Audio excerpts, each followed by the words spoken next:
Continuamos entonces con las tomas intracerebrales. Ya aprendimos a ver todo lo que es la clínica, tomografía, lo que son los estudios químicos, ¿no es cierto?, cerebrales. Aprendimos a evaluar la tomografía, aprendimos a evaluar el trauma craneano. Otra de las cosas que frecuentemente se presenta en la práctica diaria hospitalaria son los hematomas intracerebrales. Llamados hematomas intracerebrales espontáneos, pero no son espontáneos, siempre hay una causa. En este caso, la gran mayoría son por una hipertensión arterial mal controlada. Pacientes que no están medicados porque la presión lo tiene totalmente descontrolada. Entonces, también existen otras causas, no solamente la presión arterial. Entonces, si nosotros vemos el tema de los hematomas, tenemos que entender un poquito lo que es anatomía. Tenemos esto que es la arteria carótida interna, que se divide en 4 segmentos. Esta es la porción cervical, esto es lo que está dentro del peñasco, la porción petrosa, esto es la presión cavernosa, está en el seno cavernoso, y de acá para arriba es intracerebral llamado supraclinoideo. Esta es la arteria carótida que se divide en la arteria cerebral anterior y arteria cerebral media. ¿No es cierto? Entonces tenemos 4 segmentos: la porción cervical, petrosa, cavernosa y supraclinoidea. ¿Sí? Bien. Si nosotros vemos este preparado, vamos a ver que esta es la carótida supraclinoidea, supraclinoidea, que se divide en arteria cerebral anterior y arteria cerebral media. Este es el nervio óptico de un lado, este es el otro, y se van juntando y forman lo que llamamos, ¿qué llamamos acá? ¿Qué se llama esto? El quiasma óptico, ¿no es cierto? El quiasma óptico. Obviamente, si nosotros vemos acá, estas son arterias perforantes que van a dar irrigación a diferentes estructuras del cerebro. Bien.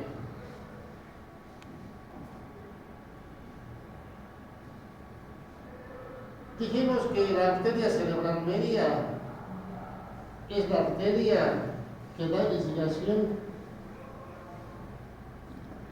gran parte del hemisferio cerebral, ¿no es cierto?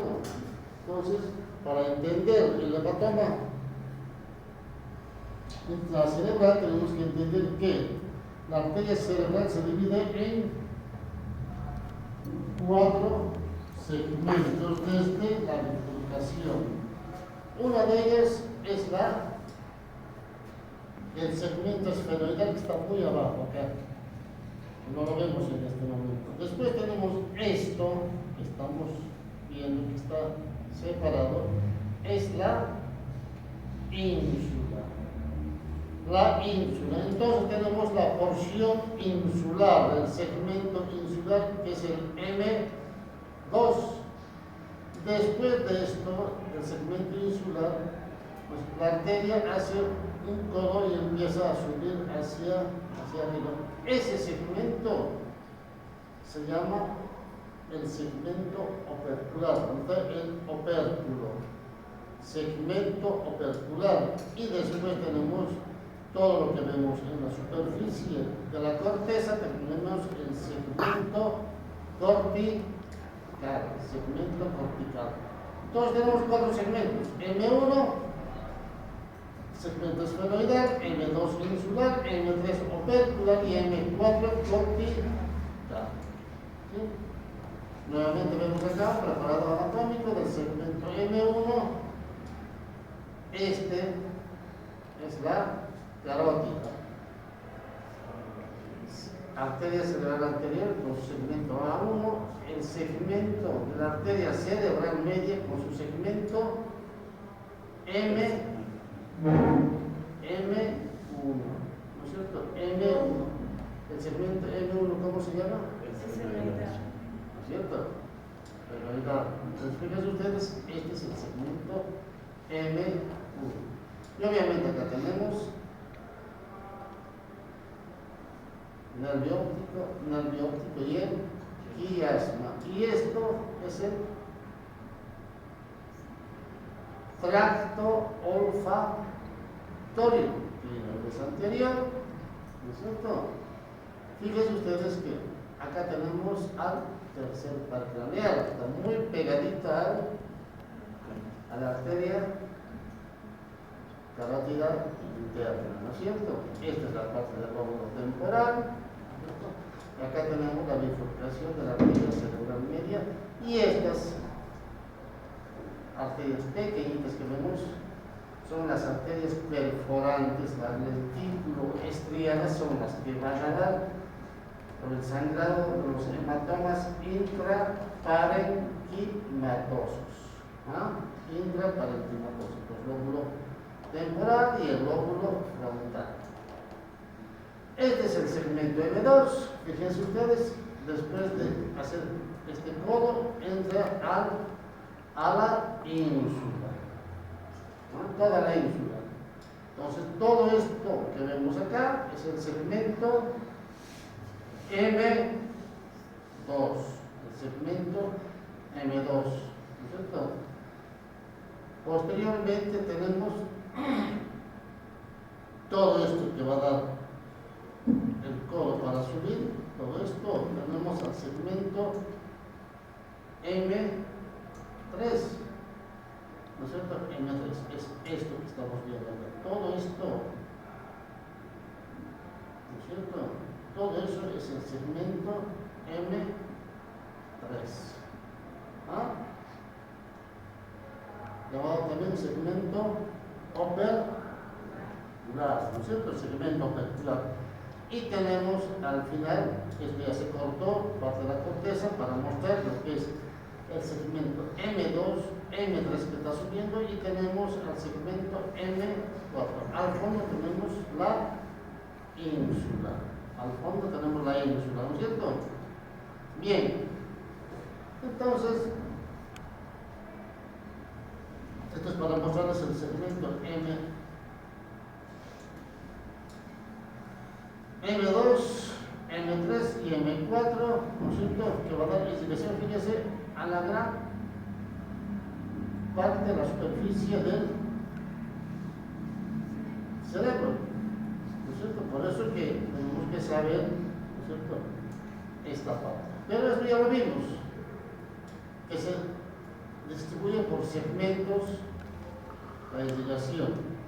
La orbitofrontal, la prefrontal, la precentral, la central, parietal anterior, parietal posterior, el angular, temporal occipital, parietal posterior y temporal posterior, temporal medio, temporal anterior y el temporomolar. La irrigación. Y tenemos esto. Cuando hablamos de hematomas intracerebrales, ¿qué es lo que hacemos? Vemos esto. Causas de diferente, puede ser hematomas cerebrales, los llamados espontáneos. Tenemos a lo que llamamos secundarios a hemorragia subaracnoidea, pues por sangrado de una arteria, ruptura de un aneurisma cerebral, sangrado de una malformación arteriovenosa, una angiopatía amiloide o simplemente un trauma. Fíjense acá, esto probablemente sea una angiopatía amiloide, esto hipertensivo, igual que este, ¿no es cierto? Una malformación arteriovenosa que sangró.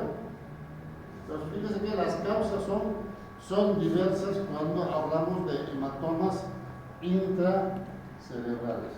Pero la gran mayoría son secundarios al mal manejo de la presión, llamados hipertensivos o hematomas espontáneos.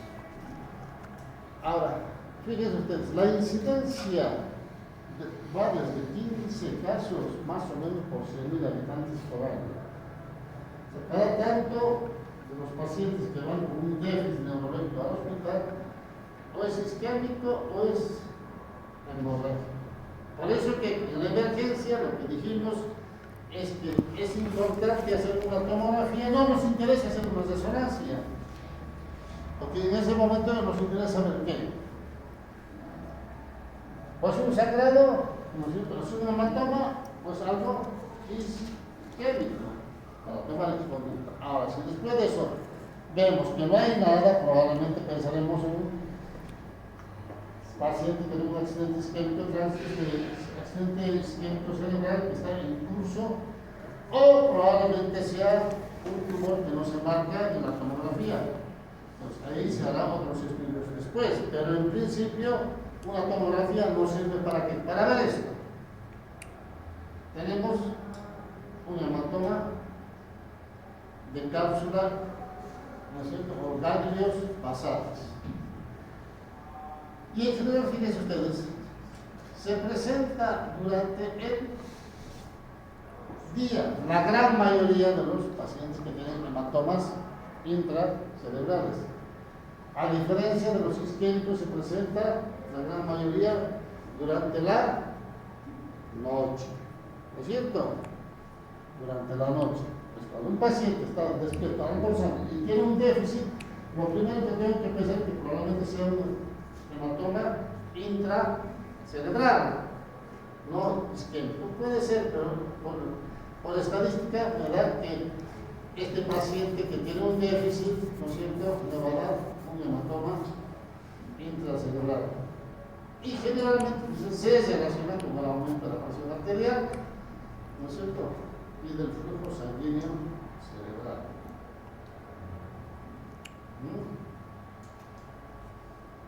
¿Cuáles son los factores de riesgo? Edad. Se considera que por encima de los 55 años, en general, el porcentaje de sangrado duplica en una persona. ¿Hasta cuándo? Hasta los 80 años.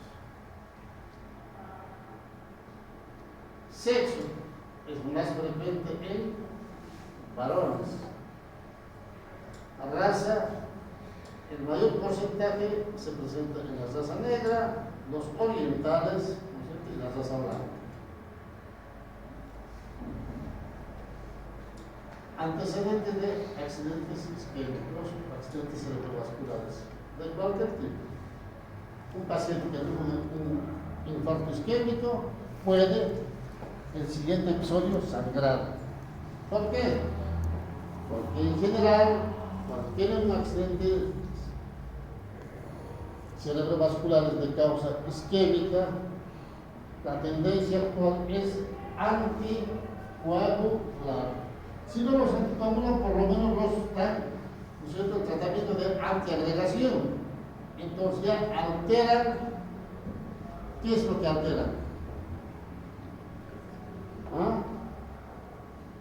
La cascada de la coagulación. Hematología ya llevaron, ¿no es cierto? Próximo semestre. Los ustedes no llevan nada. Cada que preguntas, próximo semestre, yo no sé.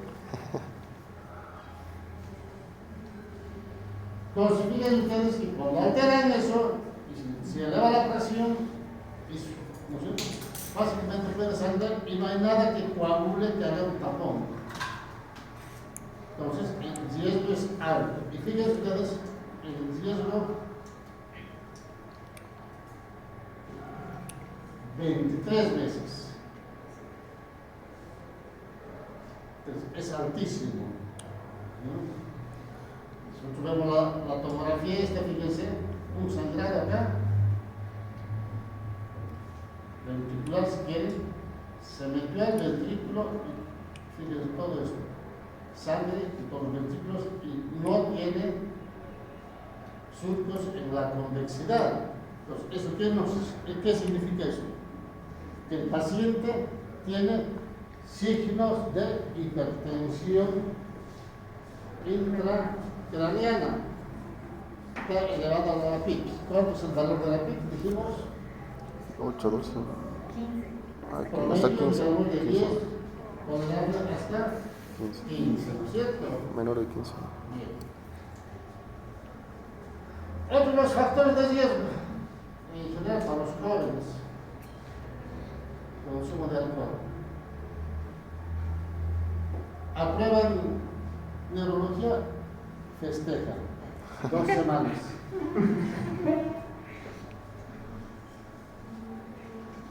Tienen novio, festejan 3 semanas. Se enojaron con el novio, festejan 1 mes.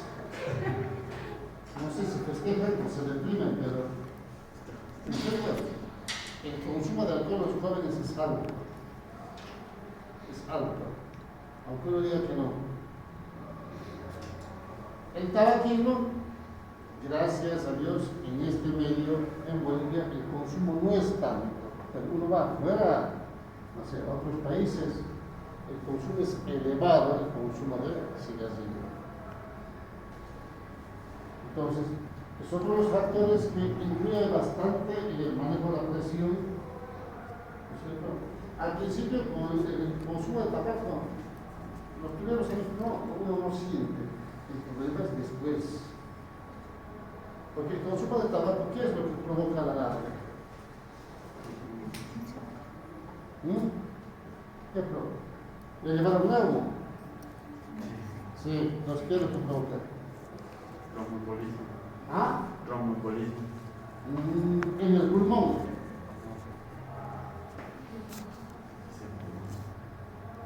¿Qué es lo que provoca en el pulmón?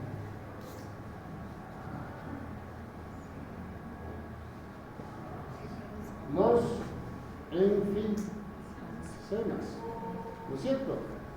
Pues fíjense ustedes, provocan enfisemas, disminuyen la capacidad de ventilación, provocan, hacen más esfuerzo, cuando se trabaja más, entonces toda una complicación cuando un paciente consume, ¿no es cierto?, tabaco por muchos años. Drogas. De acá seguro un 50% por lo menos provoca una vez, aunque digan que no. Por curiosidad, por amistad, por no sé qué, porque le gusta, etcétera, etcétera, o simplemente porque el amigo le dio y luego no se dio cuenta, no sé. O simplemente por gusto y por placer. ¿Y qué es lo que provoca? Fundamentalmente esto, las drogas, en general todas, pero más la cocaína, ¿qué es lo que provoca? Toxicología ya llevaron. No. ¿Tiene usted toxicología? No llevamos. Sin problema. Sí, tendría que tener, ¿no? Una materia de toxicología, que antes sabía. Justamente para saber todas estas cosas. ¿Qué es lo que provoca la cocaína? Provoca una vasculitis. Una vasculitis. Si encima fuma, consumo de alcohol, alteración de la coagulación, más la vasculitis, y le sube la presión, seguramente sangrará el cerebro. Entonces, fíjense ustedes que todo esto afecta. Y pacientes con disfunción hepática por diferentes causas, el cáncer hepático, la cirrosis hepática, todo esto, ¿qué es lo que va a provocar? Una alteración en la cascada de coagulación y en general, ¿qué es lo que provoca un paciente que tiene un problema hepático? Una hipertensión gastroelevada. Bueno, ¿qué es lo que provoca? Una hipertensión portal, ¿no es cierto? Entonces, fíjense ustedes que el paciente, cuando ya empieza a descompensarse y todo eso, a la larga terminan haciendo una ¿qué? A nivel cerebral. ¿Una qué? Una encefalopatía hepática. Encefalopatía hepática. Entonces, fíjense ustedes que todo esto afecta, fíjense, uno que consume drogas, consume alcohol, las carnes rojas en exceso, los famosos, los choripanes, las morcillas, todos los embutidos tienen gran porcentaje ¿de qué? Comen y no saben lo que comen. Tienen que saber qué es lo que tienen. Dos cosas importantes. ¿Qué es lo que tienen?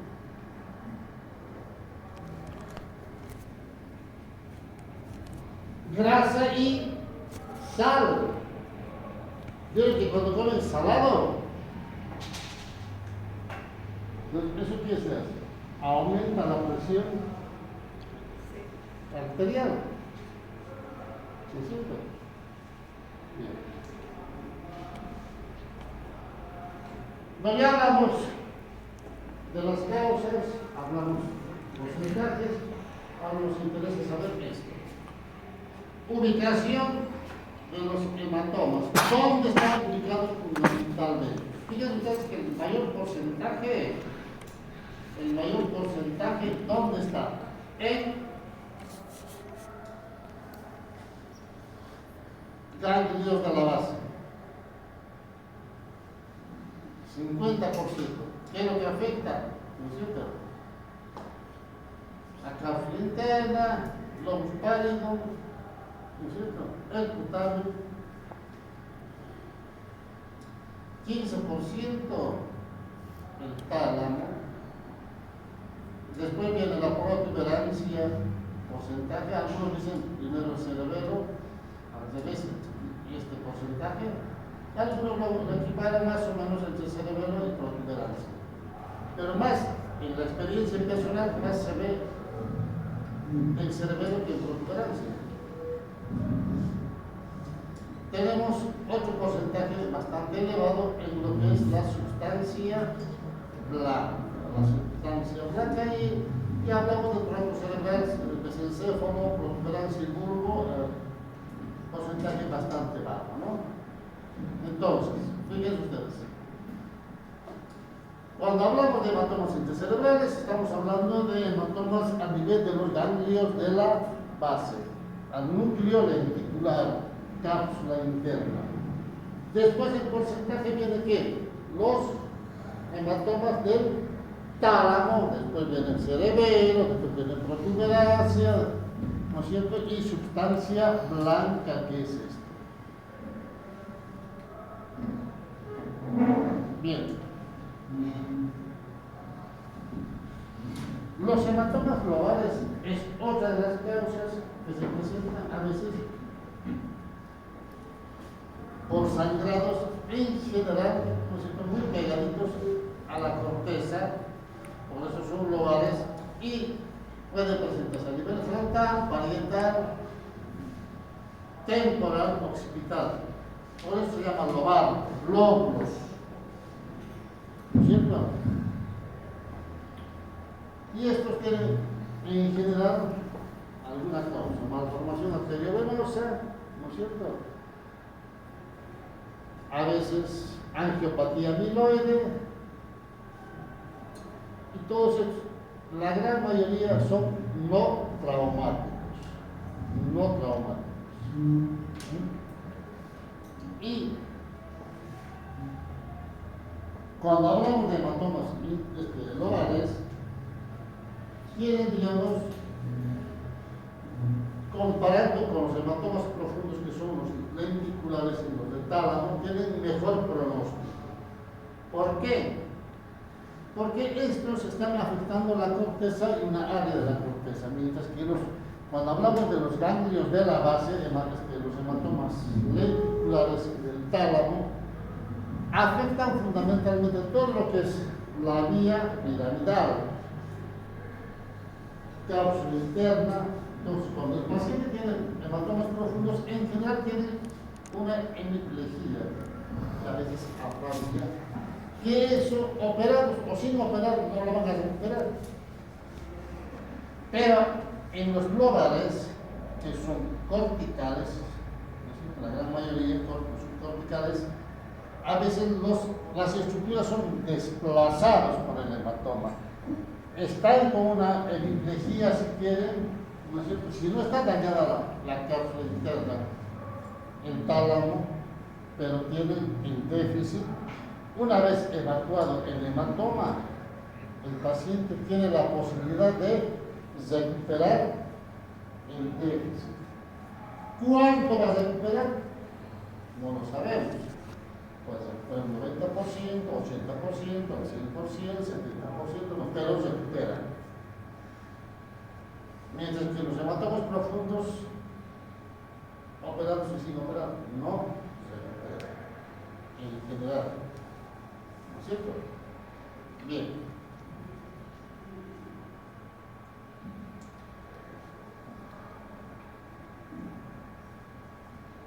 Si nosotros vemos esta imagen,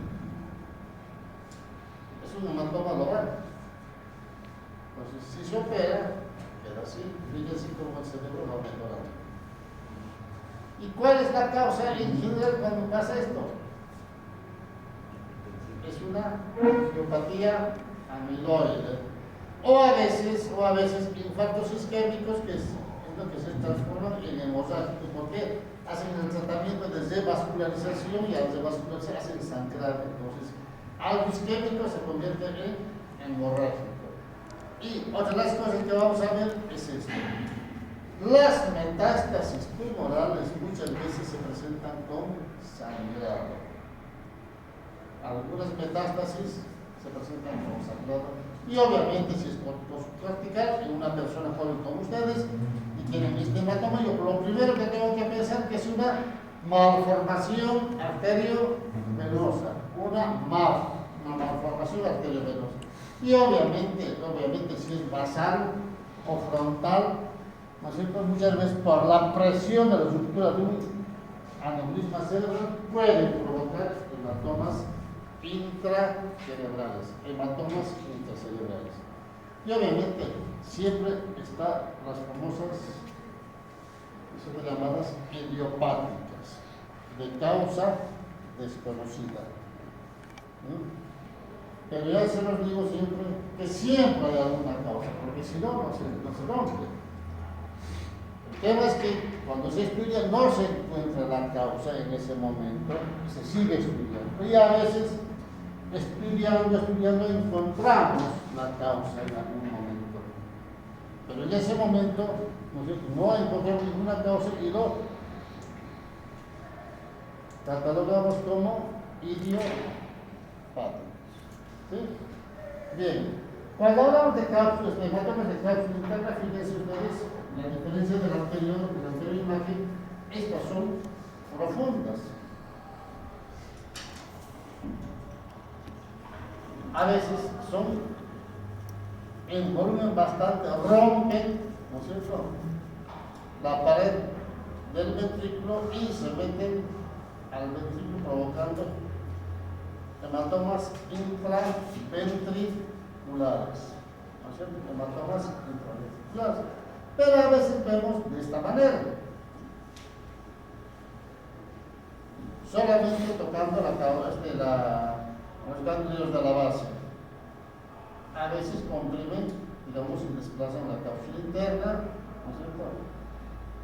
Y si yo comparo esto, que está superficialmente muy pegadito, ¿no es cierto?, a unos 2 centímetros más o menos, y comparo esto, ¿vale la pena esto operarlo? Y esto, ¿no? ¿Vale la pena operarlo? No. El razonamiento sí. ¿No?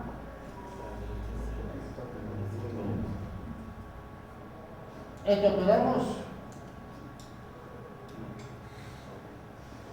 ¿Sí o no?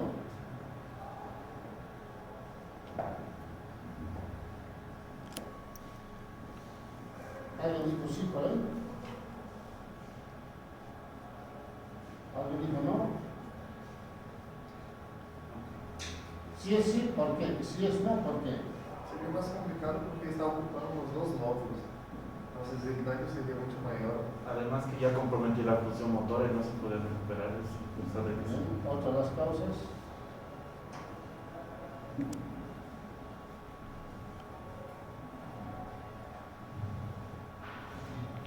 En general está tomando solo hemisferio, no el otro, está desplazando nada más. ¿No? No, ¿por qué? Porque para evacuar este hematoma tengo que cortar todo este cerebro sano. Le dejo más lesión de lo que tiene. ¿No es cierto? Entonces, ¿vale la pena parar? No. Pero este probablemente sí, ¿por qué? Porque está muy pegadito a la corteza. Entonces, hago menos daño para sacar y puedo salvar estructuras profundas. Pues es importante, ¿no es cierto?, aprender a interpretar este tipo de cosas, porque si no, no cometemos errores.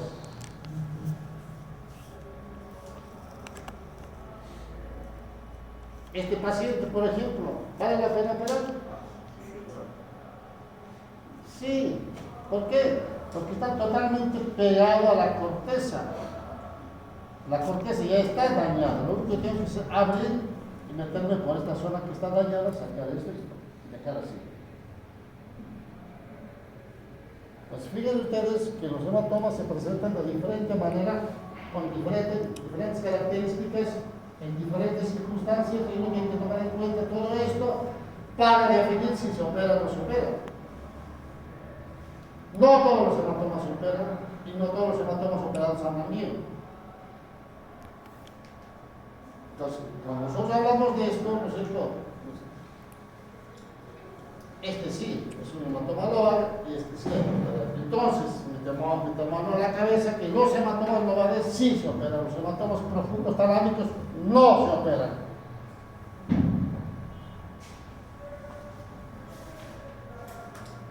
Y cuando vemos esto, una de las causas principales es la angiopatía amiloide. Angiopatía amiloide. ¿Y en qué pacientes se presenta la angiopatía amiloide? En pacientes de la tercera edad. Pacientes de la tercera edad. O sea, fíjense ustedes, un paciente que tiene angiopatía amiloide, ¿no es cierto?, por mucho que esté normotenso, le sube la presión y se rompe. Ahora, si es hipertenso, con mayor razón va a sangrar. Trauma directo, contusiones. Las contusiones por trauma directo provocan a veces este tipo de dolores. Entonces, cuando son contusos y hacen bastante edema, hay que operar. O simplemente hematomas con transformación hemorrágica, ¿no es cierto? Y cuando hablamos de la etiología de la cápsula interna, vamos a ver que esto que está tocando la cápsula interna, ¿no es cierto?, son secundarios a la elevación de la presión arterial, ¿no es cierto? Como ejemplo, los autores ponen esto, la eclampsia. En el embarazo y en algunas madres, ¿qué es lo que provoca?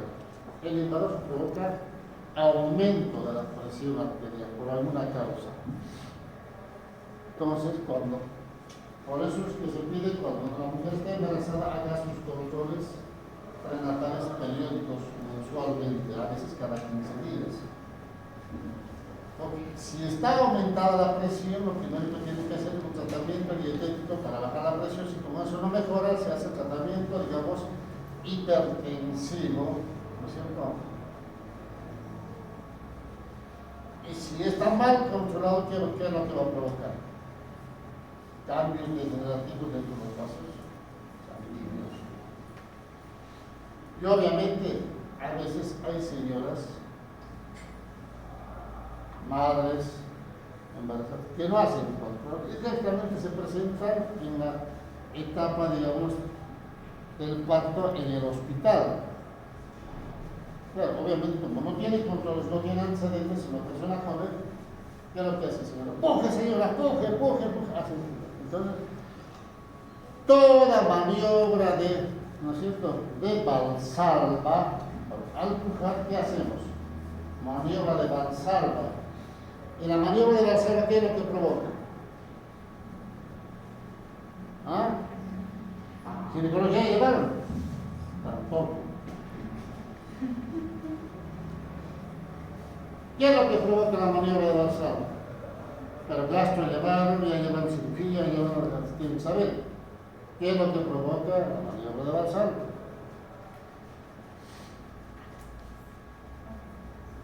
Aumento de la presión arterial.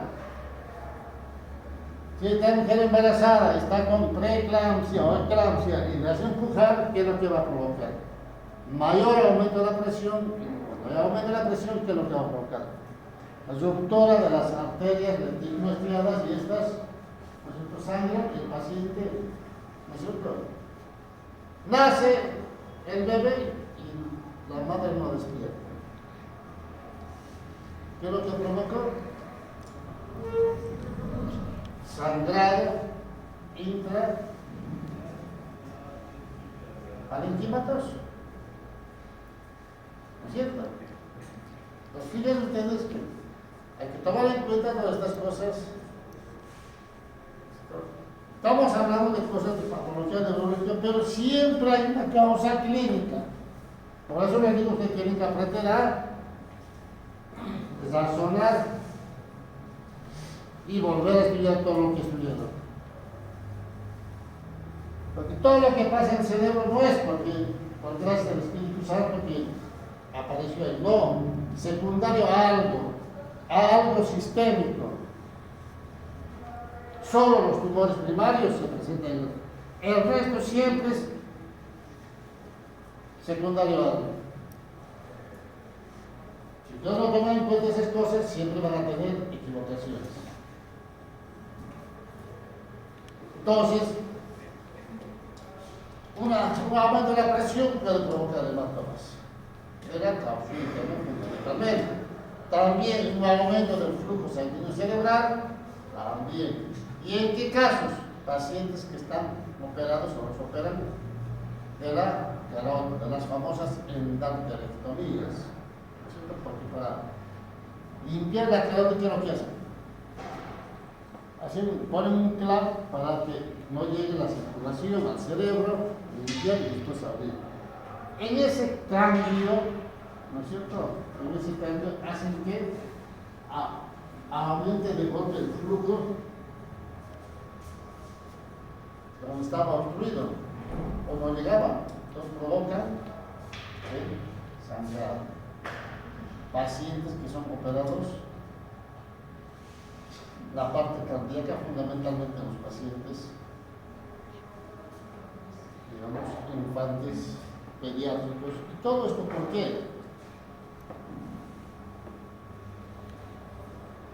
Porque en todos los pacientes que se operan del corazón, las famosas endarterectomías, ¿qué es lo que usan? Los anticoagulantes para que no haga trombos.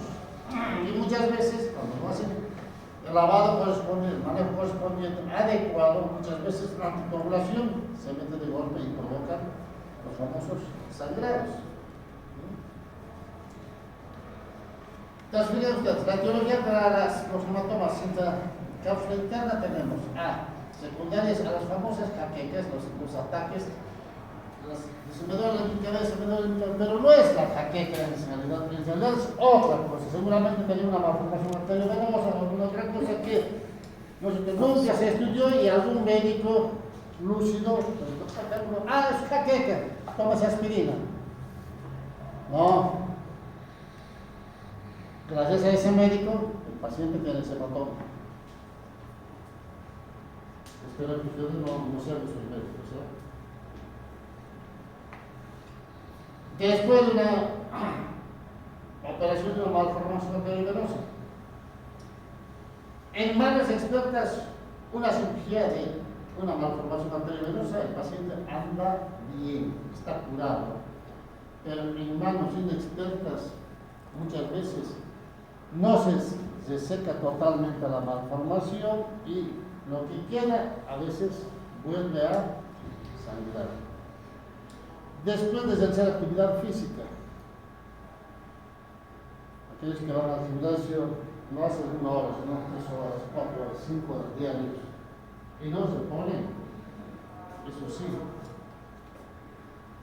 en algún momento van a tener ese tipo de cosas. Exposición al frío, pero no es que al frío y que si yo, digamos, no sé, de Cochabamba, por ejemplo. Ahí se expone al frío, lo más que van a tener es frío ustedes. Pero son exposición al frío, digamos, temperaturas bajas, pero extremas, menos 15 grados, menos 20 grados, menos 30 grados, no sé. Y si a eso le agregamos, digamos, más la altura, entonces los pacientes sí van a tener sangrado.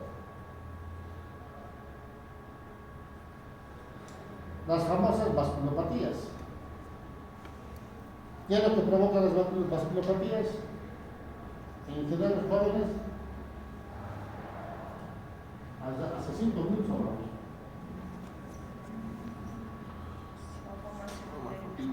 ¿Ah? En jóvenes, malformaciones arteriovenosa. No, el consumo de drogas. Sí, la causa. Sí. El consumo de drogas, aunque uno no tenga malformación arteriovenosa, pero si consume drogas sí, va a provocar vasculopatías. Pero las vasculopatías no solamente se presentan en eso, también se presentan las vasculopatías, por ejemplo, en el lupus, en la artritis reumatoidea. ¿No es cierto? Eso ya lo saben, por medicina interna y no sé, eso ya no tengo que explicar, ustedes ya saben más que yo eso. Entonces, pero también, ¿no es cierto?, las malformaciones arteriovenosas, las hemorragias arteriales, los famosos vínculos de arriba de Charcot-Bouchard, eso sí van a provocar hematomas de la cápsula interna. Y las famosas arteriopatías como la angiopatía amiloide, pero estas sí no van a provocar, digamos, hematomas de la cápsula interna. Van a provocar hematomas corticales, subcorticales. Si son extensos, pueden llegar a la cápsula, pero si no, no. Infecciones. Las famosas encefalopatías o encefalitis herpéticas. Las famosas infecciones micóticas y obviamente, trombosis de seno. La trombosis de seno en general se manifiesta como, se manifiesta primero por cefaleas. Doctor, me duele mi cabeza. No, tome esa aspirina, vaya a la casa, tiene migraña. No. Al día siguiente, doctor, me sigue doliendo, tome esa paracetamol, vaya a la casa. No. Tercer día, doctor, me sigue doliendo, tome ese ibuprofeno. No. Al 4.º día, viene en coma. Porque alguien le dijo que tenía una migraña, una jaqueca. No lo estudiaron. El corazón sigue mandando sangre al cerebro. Es su obligación. Y los senos venosos tienen la obligación de sacar la sangre y devolver al corazón. Si está tapado eso, ¿qué hace? Sigue bombeando sangre. Sangra. ¿No es cierto? Provocan hematomas. ¿Y cómo se manifiesta eso? Por cefalea, aumento de la presión intracraniana, aumento de la TIC. Y si nosotros no tomamos en cuenta eso, no, si toma esa aspirina, vaya a la casa. Es una jaqueca, usted está tensionado, le toca el pelito, está contracturado, tómese esto, vaya a la casa. No. Ojo con eso. Ojo con lo que manejan los pacientes cuando van con cefalea a la emergencia.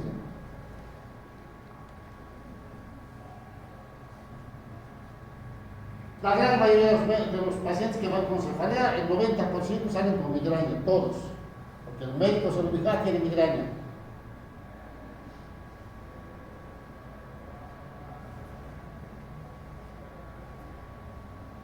Es fácil decir jaqueca, es fácil decir migraña, es fácil decir, tiene contractura cervical.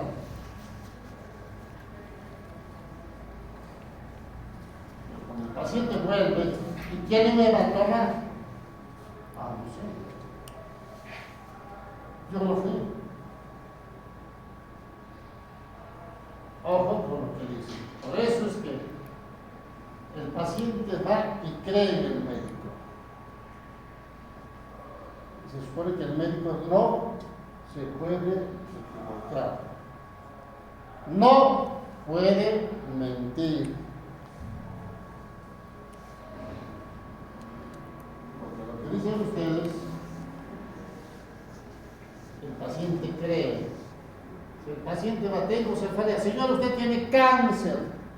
El paciente se va a meter que tiene cáncer en algún lado. Me duele mi cabeza, usted tiene un tumor en la cabeza. Tiene un tumor, el doctor me dijo que tiene un tumor en la cabeza.